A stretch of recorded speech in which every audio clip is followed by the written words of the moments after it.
Alrighty, well, welcome everybody to the first episode of the Site Attendant Podcast. I'm Ashley. Hey, and I'm Jordan. As it is our first episode, we're just going to give you kind of a quick rundown of what we want to talk about on this podcast. So, Site Attendant is a podcast where Jordan and I explore the difference between how a sighted person and a blind person consumes movies and television. So some TV shows and movies have audio description for the blind. However, the majority still do not. So, and we're going to do this at least for the first good chunk by delving into the wonderful and revered catalog of Nicolas Cage films. Yeah, and I guess to clarify a little bit, I am blind, so I rely on something called audio description for movies and TV shows. And what that looks like is for services like Netflix, there is an option under the languages to turn on audio description. And it's really similar to what the scene direction would be like if you were reading the script. It just kind of lays out whatever action is taking place that isn't explicitly stated in the dialogue. And as far as what that looks like at a movie theater, it is a small box that you just ask for, like at the customer service, the little desk with the typically like grumpy 20-year-old kid. And they'll give you this little box. You can either plug your own headphones into it, or they have some really terrible headphones that they'll give you, and it just wirelessly transmits the audio description during the film. We should probably just jump into the summary of the movie. Do you have your notes? Yeah. You have to access your notes. Yeah. So in the beginning, we meet Joe, a.k.a. Nic Cage. He's a trucker. We kind of see a silhouette of him in the beginning, and we just see him like first walking into a convenience store and with these really attractive cowboy boots on. But then the next scene, he's in his truck, and then we go back to the convenience store later. So there's a little bit of jumping around. Right. It seems unclear as to like the order of events at the beginning, because he goes in, buys some stuff, and then somehow for some reason or another ends up back in the store. Mm-hmm. Which I'm not sure. I guess So almost immediately we get our second main character, I guess, when Nick rescues Joe. Joe is the character. Yeah, Joe's the character name. Rescues. I guess maybe warning. We're just gonna immediately spoil everything. Yeah. Also, this is a rated R film. There's some very explicit content, so it gets, as a heads up, it gets weird. Pretty weird. So, you meet your second main character via Nic Cage trying to rescue her, I guess. Mm-hmm. He hears something going on. It's unclear. Like, again, like the lack of audio description makes a lot of the weird action that this movie has pretty unclear. But he busts into, I think, a bathroom is so he busts into a bathroom, and there's a woman being choked in the bathroom stall. So he busts into the bathroom as well as the bathroom stall. Yeah. And stops a choking in progress, or strangling or a choking? I think they're different. Choking. I think it's choking. He was like had her up against the wall and was like choking her up off the floor. Okay. I don't know the functional difference.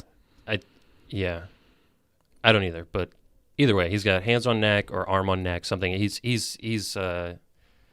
seemingly like hurting this woman, and then you find out that she's upset that Nic Cage stopped the choking in progress. Yeah, she screams at him, "What did you do?" And all he says was, "Save you." That's it. Which this movie is packed with some of the greatest Nic Cage lines, I think, of all time. Yeah. I think it's interesting to note in the beginning to backtrack a little. So when we go into his truck, we kind of get an idea that he's definitely down on his luck trucker. He's on his flip phone talking to someone about how he can't get money in time for something, and he's downing pills and booze, and I can't tell if he's smoking a joint or if he's smoking a cigarette. Like a hand roll. Yeah. Yeah. So we can tell that he's got a lot going on. He's definitely a greasy dude. Does he have long hair in this? He does. Okay. Yeah. Not like past the shoulder or? No, like just above the shoulder. Okay. Yeah. I kind of had him pictured as like mid back length hair, I guess, but it's very obvious that whatever they're going for is just full greasy, dirty, like rambling type guy. Yeah. So we have a segment that we'll talk about called Hot Nic Cage or Gross Nic Cage. Definitely gross Nic Cage, for sure.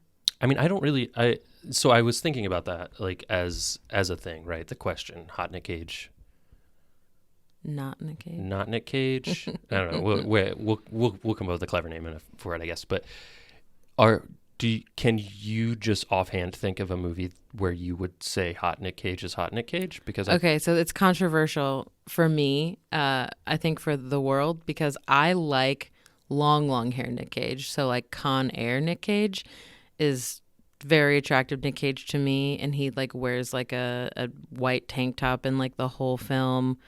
So that is attractive to me. However, I think like National Treasure Nic Cage is probably like pretty like clean cut kind of Nic Cage. Yeah, I mean, because he's like the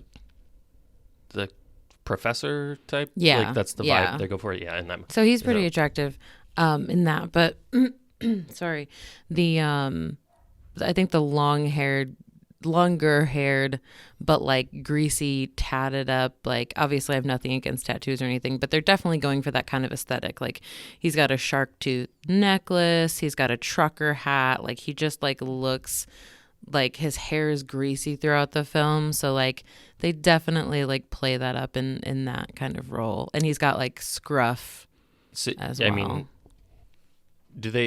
so this movie takes place in Alabama, right? Yeah. Yeah.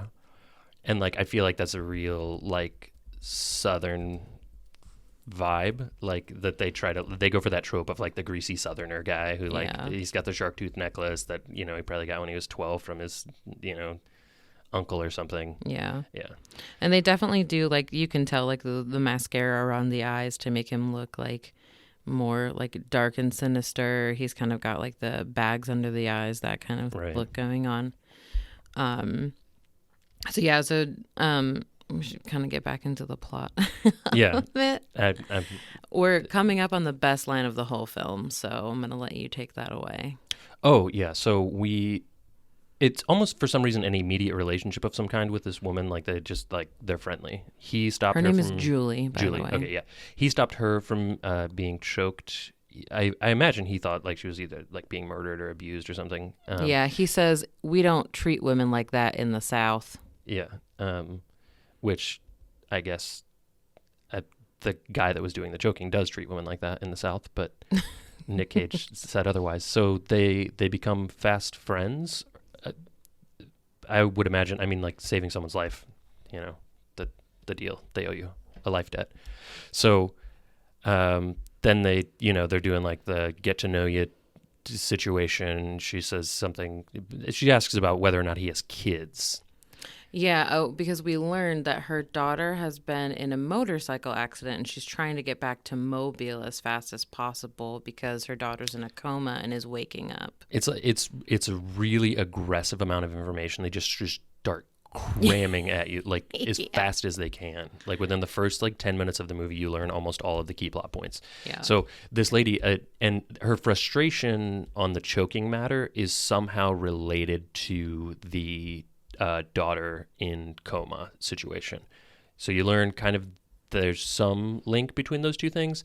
And so she's got her daughter. So she asks Joe whether or not he has any kids, and he pulls out his wallet.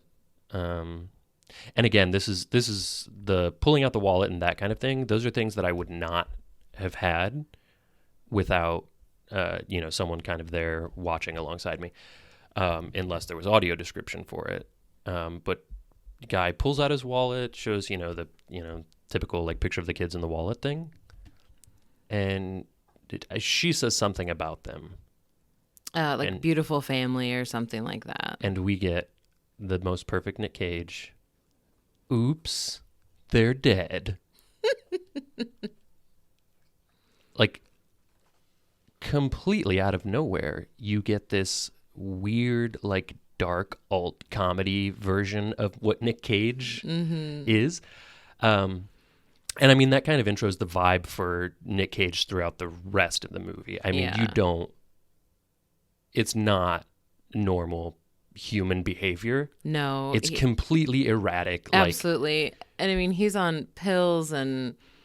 But I don't even necessarily, I don't even necessarily know that you can argue that, like, oh, that's just the behavior of a person on pills. I think it's more just a poorly written character. Yeah, like all of the above. Yeah, like written by, I think the character was written by 5 or 6 people, and they just kind of did like a mishmash. It's like the like group project where like you're supposed to all do it as a group, but you just divide it into like 5 different sections, and then you kind of come back together and like Frankenstein it together. Yeah. I mean, it's So. From there, we get for some reason, this lady brings him along to the hospital, right? They almost immediately go to the hospital. She has a big rig, and one of them decides, it's not clear, that she shouldn't drive. So he's driving her in the rain back to Mobile. He's supposed to be on his way to Biloxi to, do his job, but he's like, no, I'm gonna rescue this lady and bring her to her daughter and all this kind of stuff. So he's driving her, and she decides to just like spill out her whole life story about the choking thing, revealing to us that via near-death experience, she's able to cross into the other side and communicate or interact with dead or almost dead people. It's really unclear. I mean, they just kind of just start throwing out this like mysticism, and you kind of have to pick up whatever pieces there are. But you get the basic idea that she was attempting to cross over to the other side to bring her daughter back from the other side, which makes sense. Which just completely reminded me of the intro to this movie. Oh, yeah. That like is that like bonus scene, deleted scene, but it's there. Like it shouldn't be there. And it's her as a kid trapped under ice, basically. Yeah. With another child. Another. Yeah. And then that's from there you cut to gas station Nic Cage. Yeah. So you get this idea that like there's a strange foreshadowing of sorts. Right.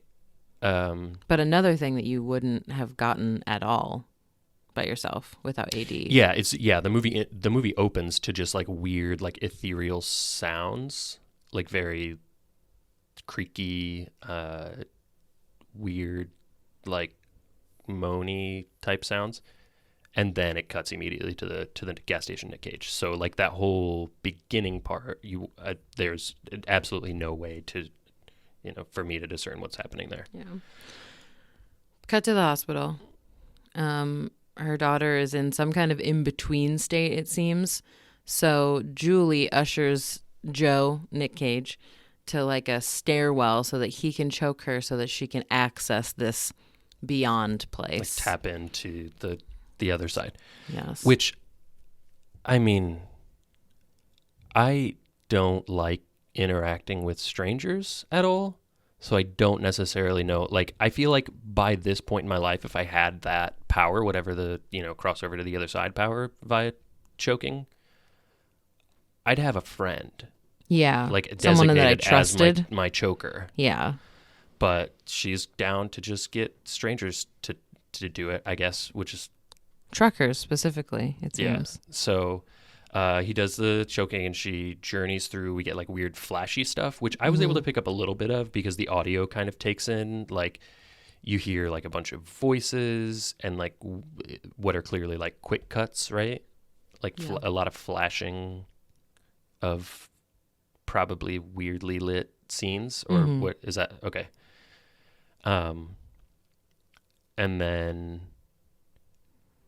I don't know if it cuts to anything significant there other than just like they jump to like waiting room and then daughter wakes up. Well, they have the nurse, the voodoo priestess nurse. Oh yeah, what is clearly like weird stereotypy like race stuff. Definitely. Like it has to be like an older black woman. Yep.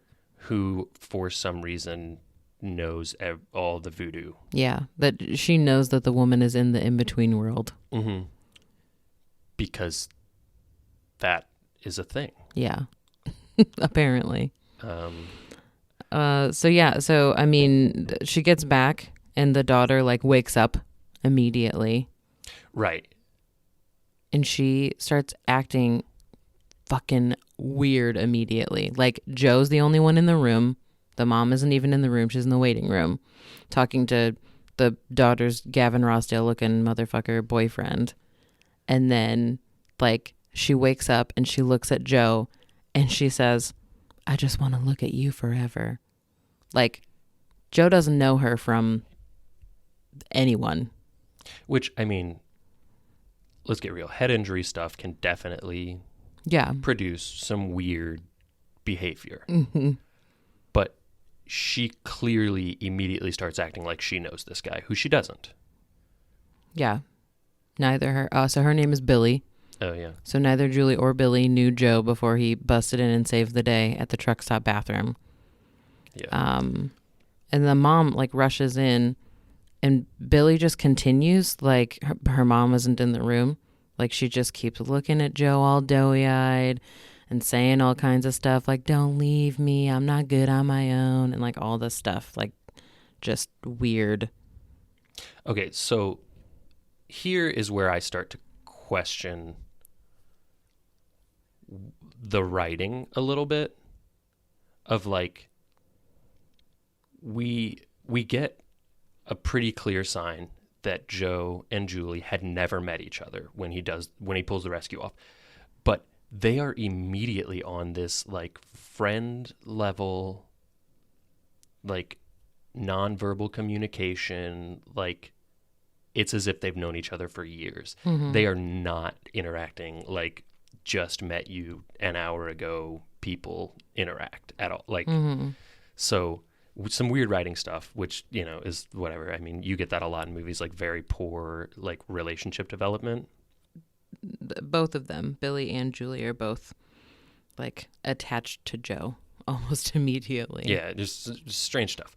So, I mean, from there, I guess we can jump ahead a little bit. And just obviously, eventually she gets better. She moves back home. And it seems pretty obvious that the daughter, Billy, lived with her mother before whatever this accident was. So Joe almost immediately just becomes a resident of their home. Like he hangs out a little bit and then... Well, he and Julie start sleeping with each other officially. Does that happen the first... The first day, yeah. Like okay. when she gives him the coffee and pours the half bottle of Jack Daniels into his she's cup. like, dude, you should have a little bit of Jack Daniels. And it's like a lot of Jack Daniels. Way too much.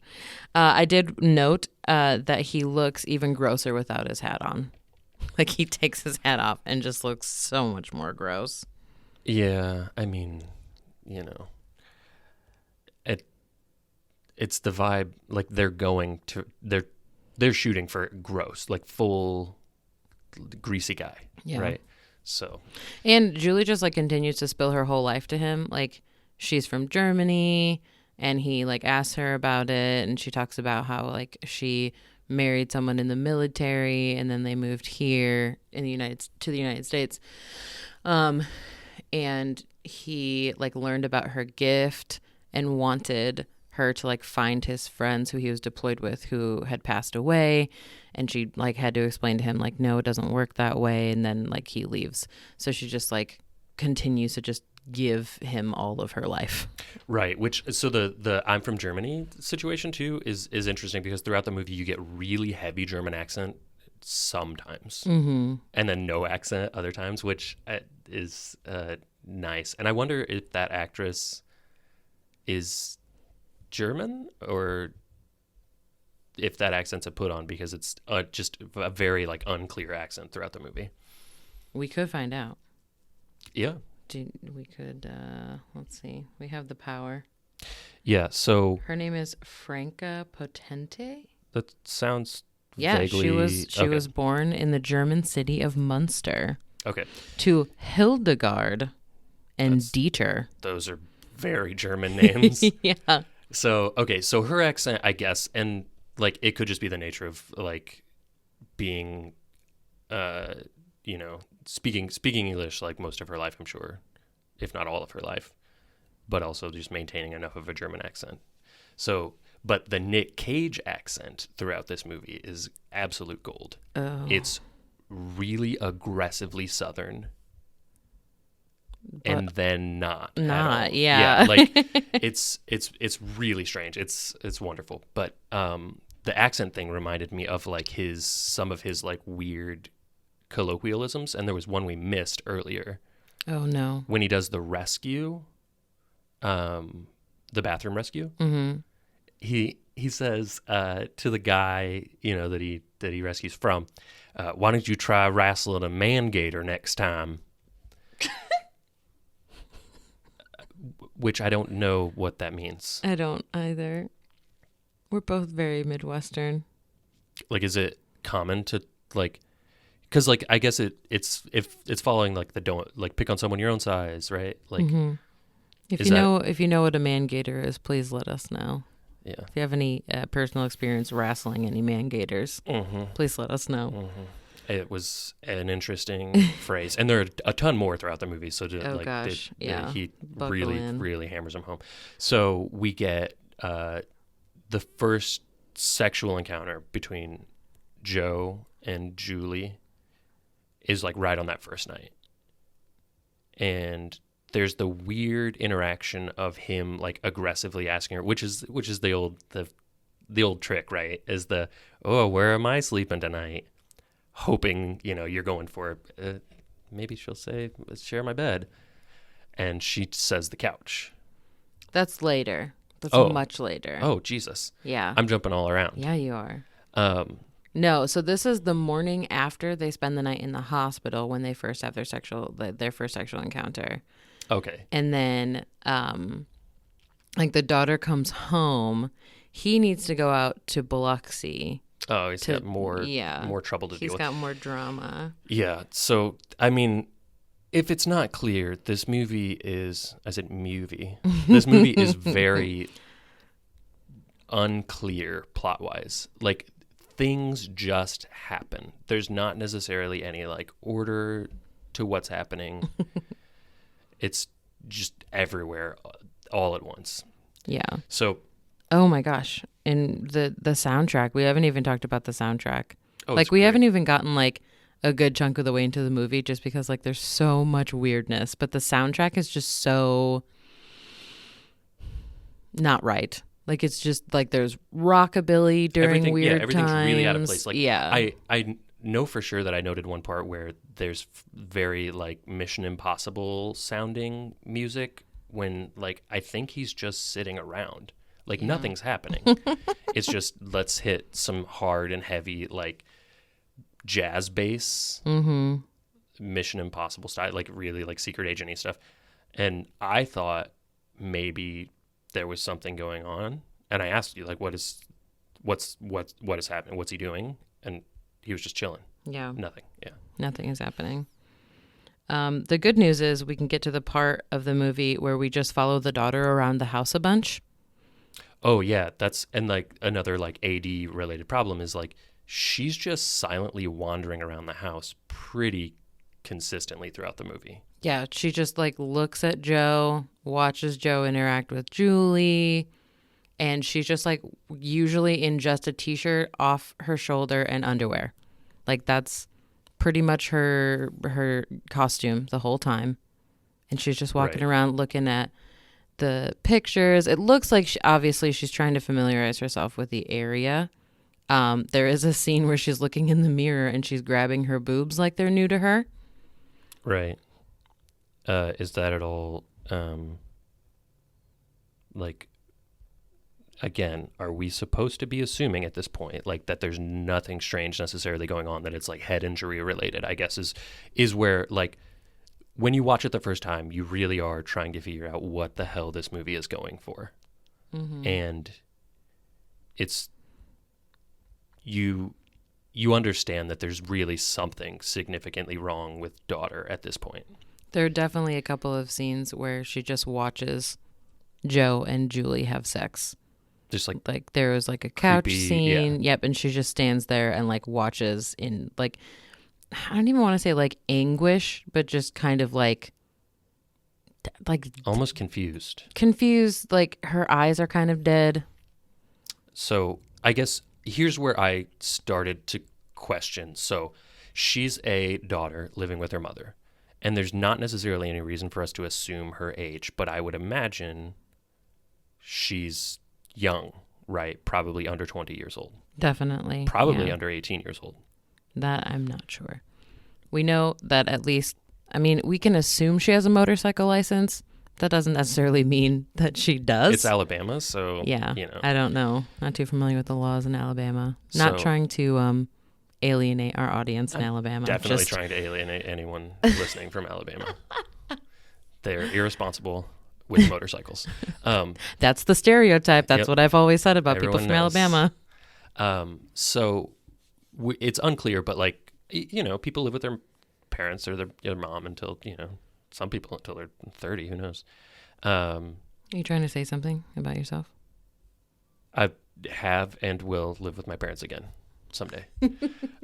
So the girl, she's being real creepy. She's doing the let's stare at other people having sex while they don't know that I'm staring. I mean, I guess if you're into that and everyone's on board, fine. But she's basically spying on her mother and her mother's sexual partner. I mean, they're in the living room. How much spying is it? Like it's a communal space, right? Yeah, I guess it's on them. It's their responsibility to not have extremely loud sex yeah. in the living room. So do we get weird Nic Cage, like the weird things he says during sex at this point? Like, does he say any of the weird like sex stuff? I don't know. I didn't write any of it down, and I feel like I wrote some good stuff down. Okay. But you know what's coming. The first sexual encounter between Nic Cage and the daughter, Billy.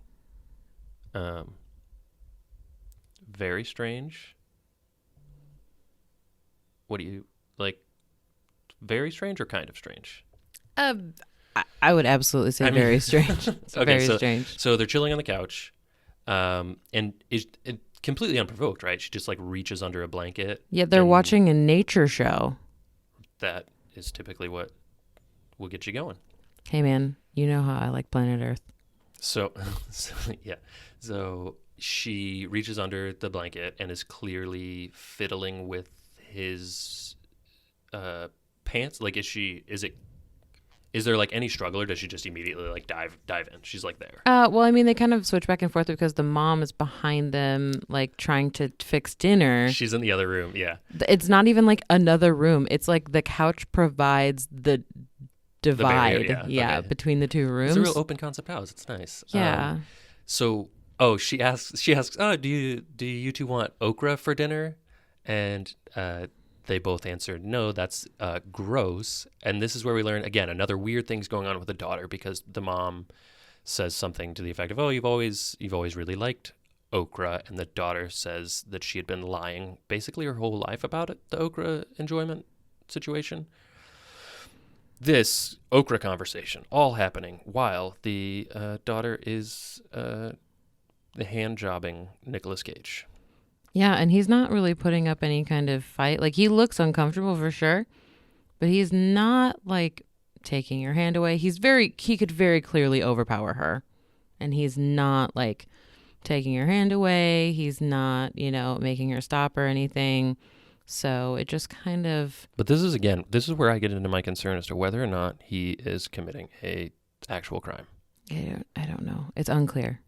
We never learned this. We never learned this person's age. But either way, it's fine, because the mother then walks in and talks to them, right? Yeah. Like, I mean, she does it a couple of times. She's holding like a full, like, skinned pig on a tray. yeah. Or an animal of sorts. I don't think it's a pig. I think it's something else. Like I don't know what it is. turkey or something. Like a, It's got 4 legs. I Yeah. think it would have to be a pig. I mean, what else? I don't know, like a baby lamb. A raccoon? I have no It's Alabama idea. again. I don't know. Stop Take that, Alabama. alienating our Alabama listeners. So we get this situation. I mean, does he, I guess, to get graphic, does he finish? No, I don't think so. It's I think he just just like- cuts to the next scene. Okay.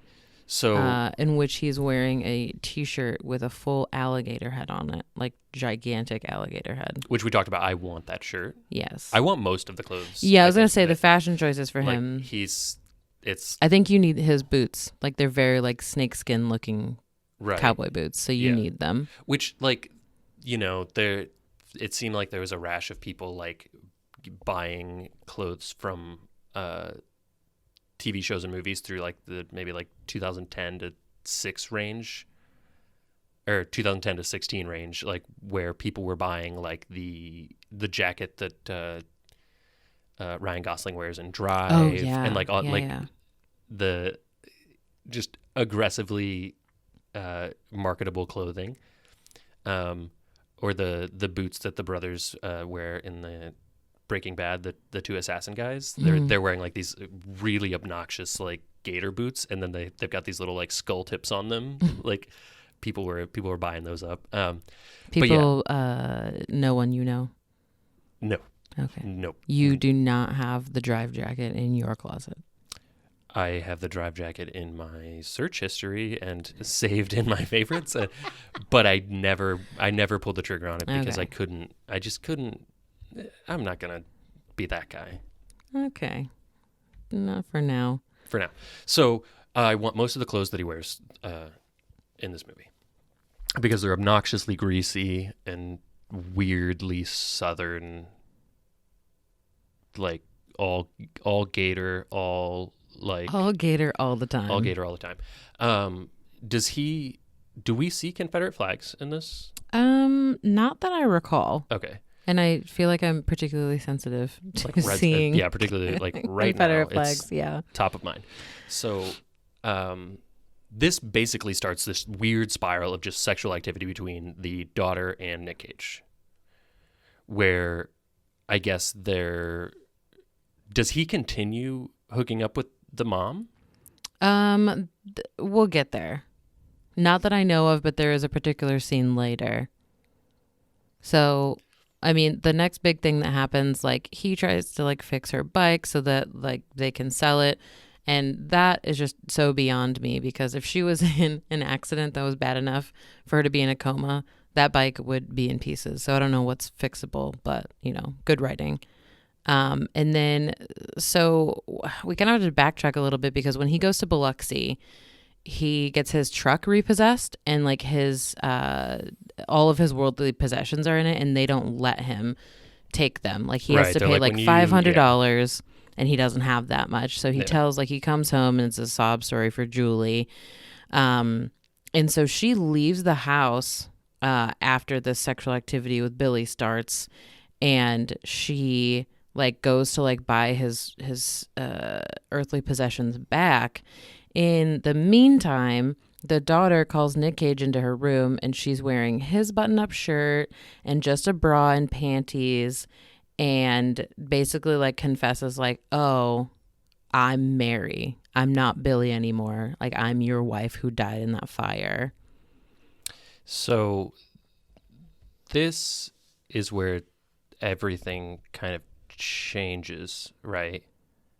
And Nick is then like completely okay with like forgetting about the Julie lady altogether, and like becomes enamored with this, I'm assuming 18 to 20-year-old girl who's also his wife, possessed by his wife. Because of whatever happened during the choking times way back at the hospital. Right. There was a mix-up, and the wrong Soul. soul got put into this girl's body. Yeah. So But he does have a moment where he says a really great line. So after he's a little bit like, he doesn't believe her at first, but she says things like, she calls him Majors, which is his last name. She like tells him things that like Billy wouldn't know, Right. but he still thinks like, oh, like, were you stalking me? Like, how, Billy, how would you know this? And he's Right. like, well, I'm your wife. An absolute moron. And then he says, have some respect for my wife or I'll spank it into you. Right. Which is a bizarre threat to a young girl that you just met, I guess. Who's in your button-up shirt and a bra and panties. And you're hooking up with her mother. Yeah. Like, are you fathering her or are you interested in her as like a sexual partner? So this is the first time that they have vaginal intercourse. Like full, like they go for it. Yeah. While the mom is away buying his earthly possessions back, which doing is a really nice thing for him. Yeah. And like seeing them together, seeing Nic Cage in this, like, I mean, so she's like blonde and blue eyes and like very, Cute, stereotypical, like, like girl, perfectly like put together girl who's like just the tiniest little thing. And just seeing them together is like just seeing like a grease stain on a perfectly white t-shirt or something. Like, it's just not right. Like, it's just so bad. Like, on the age level, I think, and also just how greasy he is and like how like clean she is. Like, it's just, well, yeah, it's time. So this is where we get like mom walks in on them, right? No, not yet. Oh, I'm jumping ahead. Strike that from the record, Tony. I mean, she eventually walks in on them. I mean, let's give it up here, right? I guess. So, but this time, the funny part is that's because like she comes home, they like scramble and like get their clothes on and stuff, she almost and they act she perfectly almost walks not normal. Like, no one acts normal while they're trying to act normal. Right. It's the I put in my notes. I was watching Cops. Yeah. Why are you so sweaty? I was watching Cops. So yeah. So okay. I guess we don't get the true like walking in on them at this point. We get the almost walking in on them. And like they continue to like not attempt to hide their flirting from mom at all. And like the mom says something to the effect of like, oh, she's probably just flirting with you because she knows it'll piss me off or something like that. Right. And so she acknowledges it. And Nick is like, yep, I'm sure that's the case. Yeah. That she's not actually going to follow through with just like grabbing me under a blanket. Yeah. But then, so there's another sex scene like very, very close after. Like back to back, yeah. Like, yeah, they have like a hose water fight over her bike. And then there's another sex scene where the mom is gone from the house. I don't remember what she was doing. And the Mary/Billy asks Nic Cage to read from memories. And we get a flashback of Nic Cage and his wife having sex where he's reading from a book called Memories, which just happens to be authored by Nicolas Cage. So is it you? So you looked that up, right? No, it's on, like, you can see it in the movie. Okay, so that's in the trivia for it. Was that just designed as a prop, do you think? I think so. Yeah, I don't think he actually is it a real wrote a book called Memories. No, I want the book though. Like, okay, I want that. I'll write you. I'll braille you Memories by Nicolas Cage. Can you? Is it legal? Can you take pseudonyms that are like other people's names? I don't see why not. You could write as Nicolas Cage. Just start writing as Nic Cage. Yeah, just like putting out a series of books, like just a cookbook series as Nic Cage. Although I would imagine like profiting off someone else's name, like especially like people who have like arguably one of the greatest actors of our time. Yes. I would imagine that there's some level of like IP protection that you can go after, like on your own likeness. I mean, because people like sell like their life story to be made into a movie, so you couldn't necessarily like just hijack someone's stuff. So yeah. So yeah, we get he's reading from this book of memories, and he says a bunch of just bizarre stuff. Yeah. Right? Like, I didn't write any of it down. It's just... the thing about peaches Peach and juice. golden cock. It's a really strange scene where like he's just saying a bunch of weird things to this woman who's his wife in a new body. Yeah. This is when they get walked in on. Okay, yeah, and the mother becomes, understandably very upset, and things just kind of start to spiral and fall apart from there. And he's what I'm not. He explains it to her, so she goes from angry and confused to like, oh, well, then we have to do something to get my daughter back into her body. Also, side note, I have a note in here that says waffle fries, Miracle Whip, fruit roll-ups. Don't even remember what context that is. Okay, I've got it. So from here, the daughter, who is still in part the daughter. I mean, she's some daughter. She's got her memories. She's like some daughter, some Nic Cage's wife, dead wife, goes off to be with her friends, and she walks into the friend's house, and they're the friends. They're the friends that she was like riding the motorcycle with, and she's like, "Do you have?" Or like, "I'm here to like chill out. My mom's annoying me or whatever," and she's like, "Do you have anything to eat?" That list of items you just read is what he has to eat. Oh, okay. We have some waffle fries, some Miracle Whip, and some fruit roll-ups, I think. He doesn't say, like, those are for sure items in this house. He says, I think. Like, okay. Really, really bizarre. So they go to the friend's house on purpose. Like, they have a purpose. This is after she knocks her mom out so that they can leave and, like, go get, like, money and run away and be together forever. Right. Yeah. It's the attempt to, like, rob those friends who we saw earlier. Like, they came and visited her earlier. One's the Gavin Rossdale-looking boyfriend, and one's a really dumb friend. Yeah, one of the kids sounds a lot like the kid from Ozark. Which kid? Which kid from Ozark? She's one of the redneck kids from Ozark. Okay, so... Can I pet that dog? Yep, one of those kids. The main female redneck girl, her brother, her cousin. Wyatt. Oh, yeah, Wyatt. Okay, yeah. Ruth. They're not the same actor. No. Okay. So yeah, that kid sounds like him. And way earlier, like, 20 minutes prior in the movie, those boys come over to like visit her and try to bring weed. God. They try to bring some weed in, and it's like a comically huge like trash sack of weed, right? You said? No, it's like two a huge large Ziplocs that are just in his like boob like pocket. Hanging out of his pocket. Yeah. And the mother takes them from him and says, not while she's on real drugs.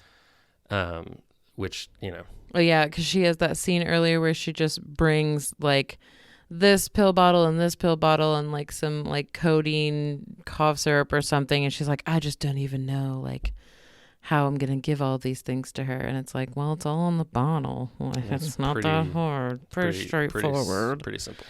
Follow the instructions. So they're back in this place. She's attempting to distract them while Nic Cage busts in to rob them. And the dumb friend, not the boyfriend, he pulls a gun and wrestles with Nic Cage, Joe, and ends up getting shot and apparently dies immediately, but he gets shot in like the abdomen. He dies within seconds. So he's now dead, having been shot with his own gun or the other kid's gun, and they seem to not really care. Like, Nic Cage is upset and yelling, like, no, don't be dead at this kid for 5 seconds. Yeah. And then they just kind of move on. Yeah. Well, their goal is to go back to their house that's, like, partially burnt down. Right. The house that the wife burned to death in. Yes. So from there, they take off to the house, and then the boyfriend goes back to Julie, the mom, and explains. Pulls a gun on her when she opens the. Oh yeah, like straight in her face. Yeah. So then they explain the situation, and mom and boyfriend boy are now going to go confront Nic Cage and daughter. And somehow they know exactly where to go. Everyone just kind of accepts everything in this reality. So like mom explains, hey, so this weird thing happens to me where I come back from, or I can bring people back from the dead or whatever. I go into the spirit world. This time I did it bad, and this is what happened. And the boyfriend's like, oh, I'm kind of skeptical, but I'm in, whatever. They killed my friend. So just like everyone just kind of accepts whatever the reality is with very little fight. And so this is like juxtaposed with scenes of Nic Cage and the daughter wife just like hanging out in their old burnt out home. And just like they turn on some like lights outside and they have a fire and they're just like talking about forever. Wait. They turn on some lights outside, like the house that's all burnt down and stuff. Still, they turn on like string lights. Oh, so okay. yeah, I mean it has to like part of it. Power. Well, I mean there is power inside of the house. Like later on, like when they're like inside the house, there's definitely still power. But it's all burned up and abandoned. But for some reason, it's still... A good chunk of it is burned up. It's definitely abandoned, but it's not all burnt up. Like a good chunk of it is. But someone is still paying then. Yeah, apparently. Okay. Maybe that's why he's so broke. Yeah, I did not realize that gigantic, gaping, weird there you plot go. hole. There's another one for you. Okay, so from here, I mean, we get the confrontation stuff. Yeah. It's, just real strange. Mother yelling at daughter. Nic Cage yelling at mother because he wants to keep his new wife, old wife, in new body. So there's a little bit of confusion. So we missed a little chunk where the mom goes back to Black Voodoo Woman. Oh yeah, to be like, hey, yo, I fucked up. What do I do? Which I guess, are we supposed to assume that they knew each other, or they have a weird conversation in the hospital at some point, or in a car? Well, because she knows. So like the nurse, the stereotypical like black woman voodoo lady, she like knew that she went into the spirit world. So I'm thinking that it just like imprinted on her mind, and she knows that she fucked up. Like she was meddling in something that she shouldn't have been. Right. So I'm sure she was just expecting her to come back and be like, hey, how do I fix this?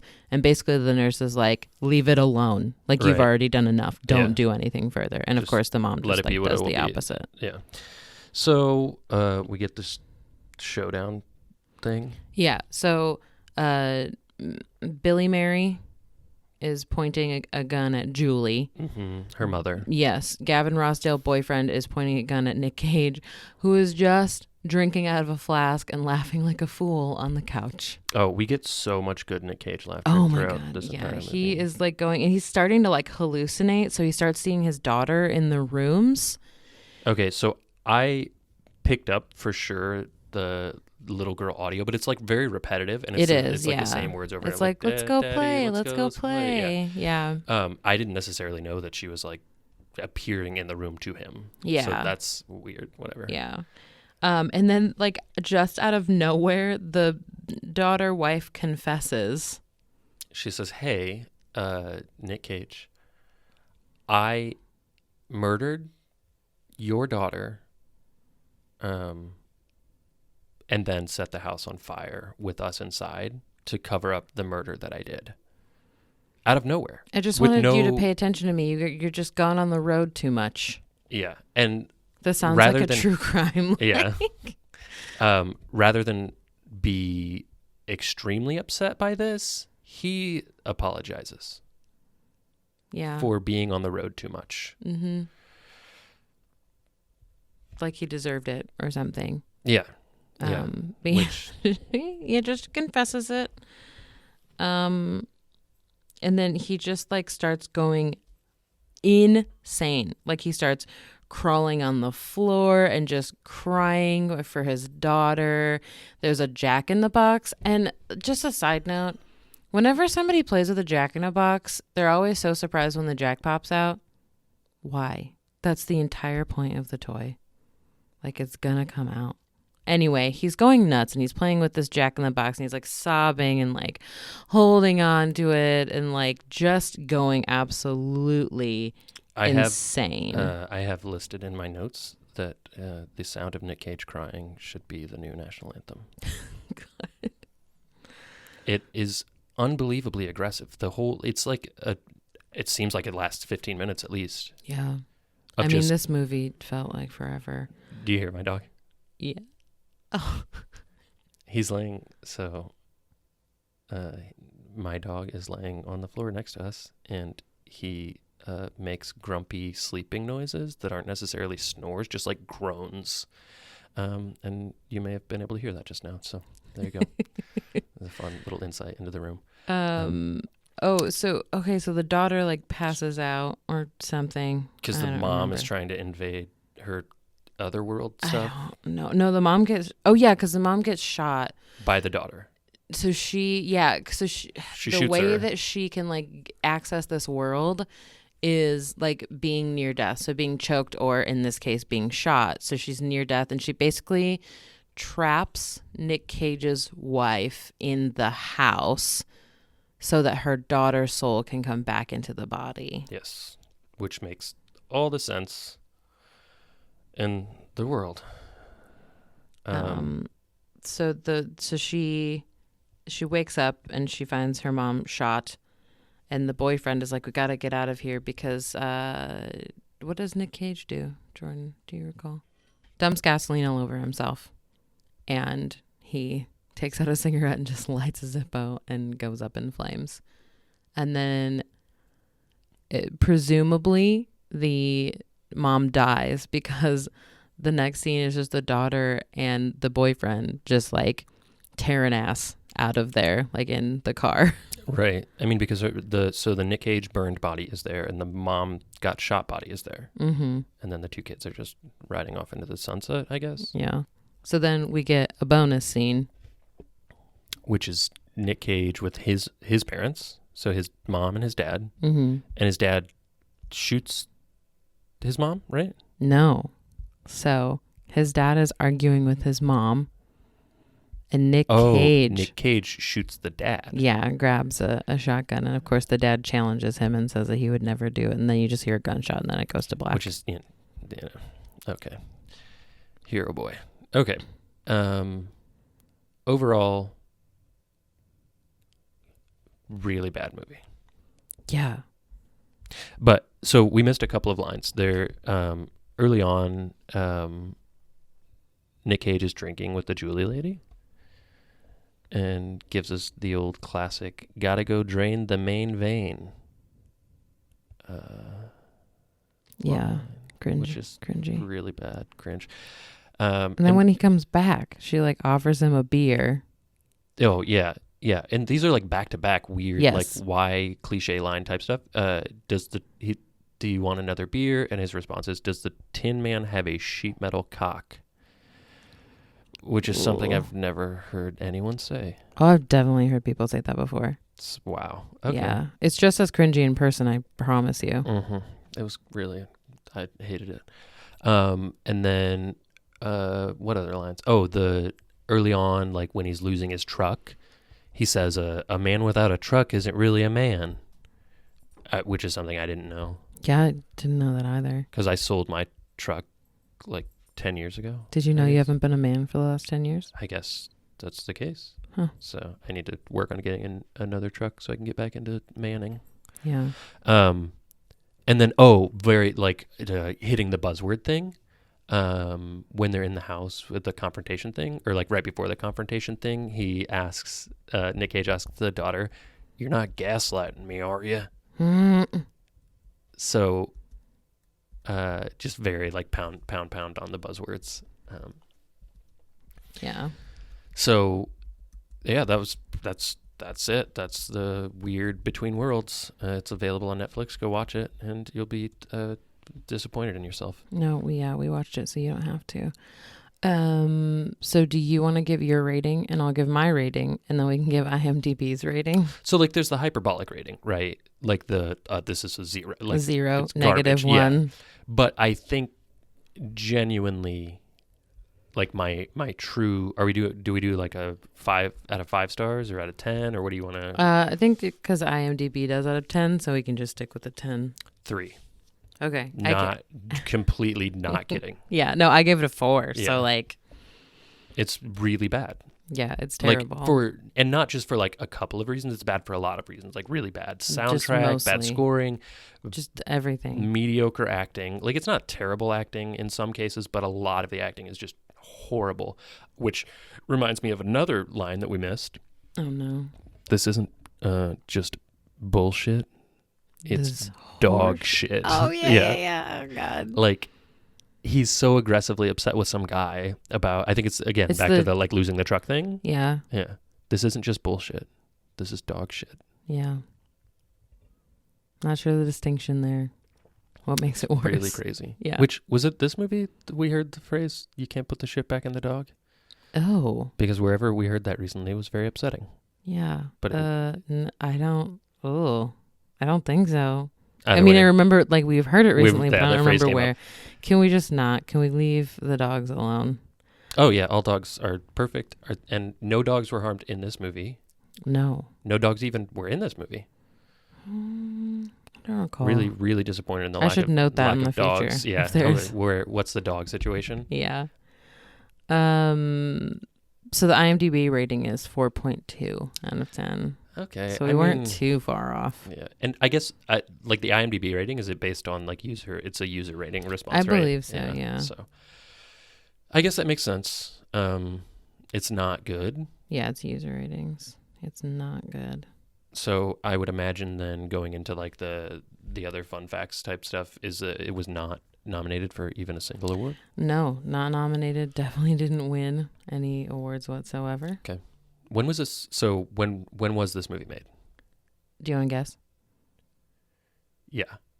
Okay. 2013. Too low. No. Yeah. Wow. Yeah. What do we got? Do you want me to tell you? Yeah. 2018. That's not true. It is true. That's really crazy. Yeah.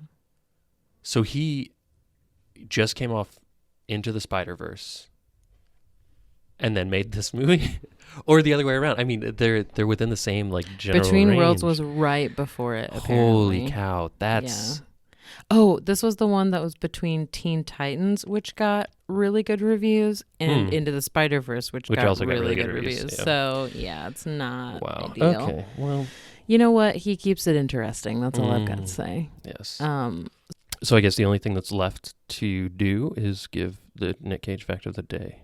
I think it's a generally known thing that he bought Action Comics #1 for like $2 million. It got stolen, and then he got it back. Had to like pay off the insurance company, whatever, he got when it was stolen. But then he ended up selling it for like twice what he paid for it, which good for him, I guess. Good investment. but then he probably did something really Something else, responsible with some that money. ridiculous, yeah. Yeah. So I would say, overall, not a good movie. Don't watch it, but also do watch it because of how strange it is. I don't know. Do we have anything else before we wrap up? Just make sure to subscribe. Yeah. Let And us- thank you for listening. Yeah. It's for as funny as the concept is, it's also pretty important. So thanks for listening, and tell all your friends. Love you. Bye.